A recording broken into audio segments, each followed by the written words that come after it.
If you've ever opened your fridge and found your green onions soft, slimy, and almost smellless, you're not alone. I used to think I was storing them right, but I kept ending up throwing most of them away. After trying different methods, I finally found a simple way to keep them fresh for months without a freezer. Hi everyone, I'm Mira. If you just want your green onions to stay fresh without doing anything complicated, this is the method I use most often. First, I give them a quick rinse, then I make sure they're completely dry. This step matters more than it seems. Any moisture left will make them go slimy faster. Next, I take a food storage container and line the bottom with a layer of paper towel. Then I gently place the green onions on top without pressing them down. After that, I add another thin layer of paper towel, then another layer of onions. I repeat this until everything is arranged. The paper towel quietly absorbs excess moisture, which helps keep both the white part firm and the green leaves from wilting too quickly. I close the lid and store it in the fridge. This method is perfect when you want to keep green onions whole and ready to use. When I open the container a few days later, they're still crisp, still green, and I don't have to throw anything away. If you don't want to use containers or deal with layering, this is a much quicker option that still works really well. This is what I do when I just want to store a whole bunch without extra prep.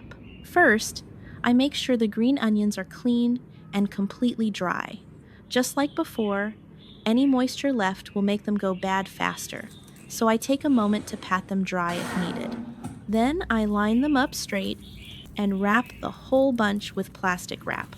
I make sure the wrap is snug, especially around the bottom part, but not too tight so the leaves don't get crushed.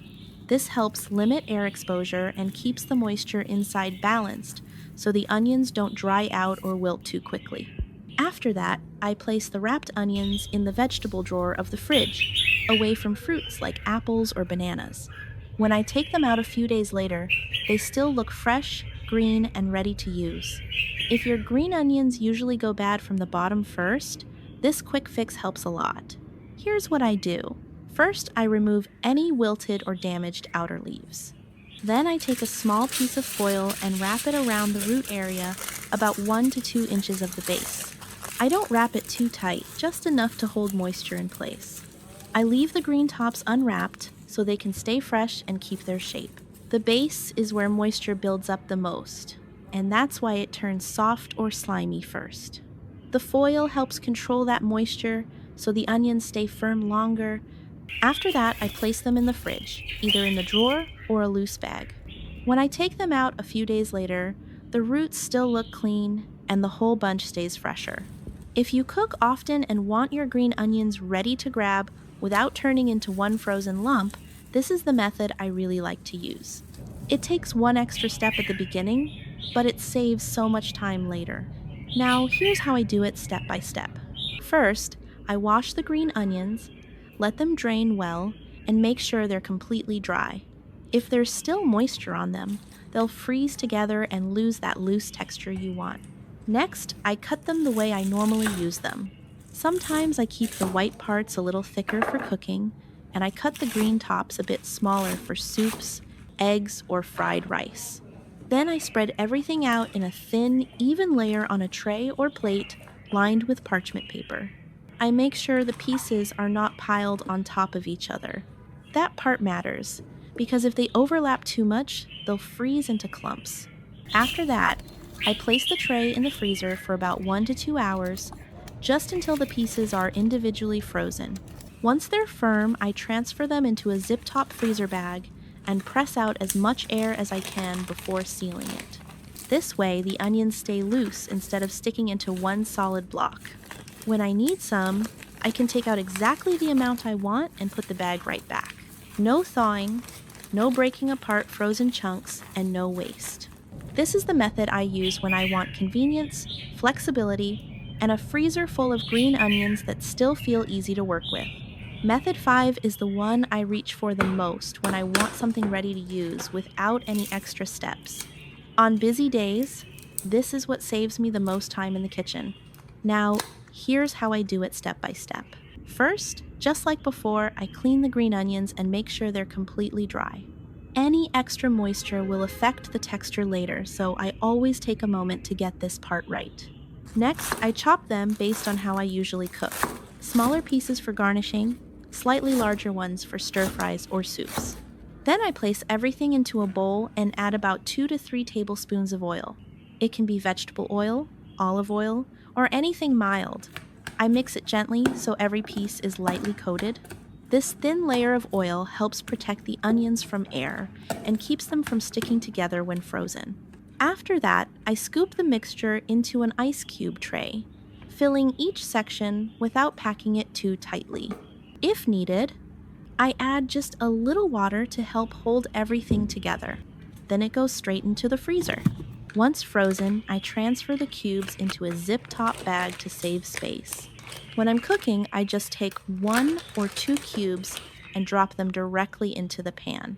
No chopping, no thawing, and no extra prep. This is the method I rely on when I want cooking to feel faster, easier, and a lot less messy. Another way I like to keep green onions fresh is by treating them almost like a small bunch of flowers. This works especially well when I know I'll be using them within a few days. Now, here's how I set it up. First, I trim off the roots slightly if needed, then place the green onions upright in a glass jar or cup. I add just enough water to cover the base, making sure only the bottom part is touching the water. I never let the green tops get wet, because that can make them spoil faster. Then I place the jar in the fridge or somewhere cool with a bit of light. Every day or so, I change the water to keep it clean and fresh. The reason this works is because the onions continue to absorb water through the base, just like fresh herbs or flowers. That helps them stay crisp and keeps the green color from fading too quickly. When I need to use them, I just take out what I need and put the rest back. It's simple, clean, and a really nice way to keep them looking fresh in the kitchen. There's one more method that not many people talk about, but I've tried it a few times and it works surprisingly well. I usually think of this as a bonus option when I want to keep green onions looking extra fresh a little longer. Now, here's how I do it. First, I prepare a clean jar or bottle and fill it with water. Then I add about 1 teaspoon of sugar and stir until it dissolves. Next, I trim the roots slightly and place the green onions upright in the jar just like before. I make sure only the base is touching the water, not the green tops. After that, I place the jar somewhere cool with indirect light. Every few days, I change the water to keep it fresh. The idea behind this method is that the sugar gives a small boost that helps maintain the color and freshness a bit longer. It's not something I use all the time, but it can be helpful when I want them to stay bright and fresh looking. It's simple, a little different, and worth trying if you're curious. With just these simple methods, I only prep once and can use green onions for days or even months without waste. Since doing this, I rarely have to throw any away. Depending on how busy I am, I just pick the method that fits. Which one feels right for your kitchen? If you have your own tip, I'd love to hear it. Thanks for watching and see you next time.